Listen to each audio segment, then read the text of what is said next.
ভালো। ভাই কেমন আছেন? আলহামদুলিল্লাহ ভালো আছি। ভাই আজকে ইলিশের বেচা কিনা কেমন চলতেছে? ভালোই চলছে আজকে, ভালোই। মোটামুটি। আপনার কাছে যে এখানে যে কাছে যে ঢাকাতে যে ইলিশ মাছগুলো আছে, এই ইলিশ মাছগুলো কোন জায়গা থেকে আনা এটা? এটা বরিশালের মাছ। এটা বরিশালের? ওই বরিশালে এক একটা ওজন কতটুকু আছে? 1 কেজি সাইজ। হ্যাঁ 1 কেজি প্লাস। 1 KG plus. আজকের বাজারে কত করে বিক্রি হচ্ছে?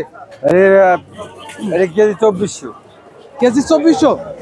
আগে থেকে ইলিশের দাম কি বাড়তির দিকে না কমতে দিকে এখন? আগে তো কমছে একটু, কিন্তু বেশি কমে নাই। কেজিটা 300 200 কমছে। কত? অল্প একটু কমছে নাকি? অল্প একটু কমছে। ইলিশের চাহিদা কেমন আছে এখন ভাই? এখন চাহিদা যত বাড়বে এত দাম কমবে। নদীতে সিঙ্গেল চলে না, হ্যাঁ হ্যাঁ। এই জন্য চাহিদা কম। আচ্ছা। আরো কমবে যদি মাছ ধরা পড়ে বেশি। নদীতে ট্রলার গেলে বুঝে যায়, ডুববে যায় ট্রলার, গেলে আইতে পারে না ফেরত। আর এই যে পাশে যেগুলো আছে এগুলো কোন জায়গার? এগুলো চাঁদপুরের মাছ। এটা কি অরিজিনাল চাঁদপুরে? অরিজিনাল চাঁদপুর। এটা চাঁদপুরে এক একটা ওজন কতটুকু আছে ভাই এগুলো? 1 কেজি 300 গ্রাম 200 গ্রাম। 1 কেজি 300 গ্রাম 200 গ্রাম। হ্যাঁ। এই মাছটা আছে বাজারে কত করে বিক্রি করতেছেন? 250 টাকা কেজি। হ্যাঁ 250। 2800 টাকা। এটা অনেক দাম ইলিশের এখন। হ্যাঁ এই যে সিঙ্গেল। হ্যাঁ এগুলো কি আগে 3200 টাকা ছিল? 3200 আগে 3000 3200 টাকা কেজি হচ্ছে, এই 2-3 দিন আগে বৃষ্টি দেখে কেজিতে 400 কম। এডি হচ্ছে 250 টাকা কেজি 1 কেজি।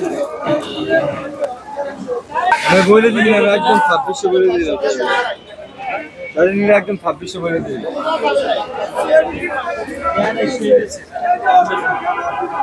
এখন সাইডে আছে। হ্যাঁ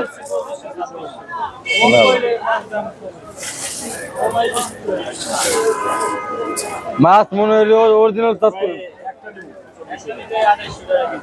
আর সাইডে নিলে একদম 2600, একটা নিলে 250।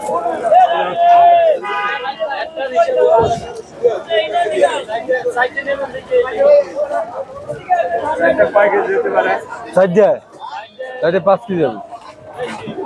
5 কেজি হবে, নিচে 5 কেজি হবে, আর এই সাইডে 4 কেজি হবে।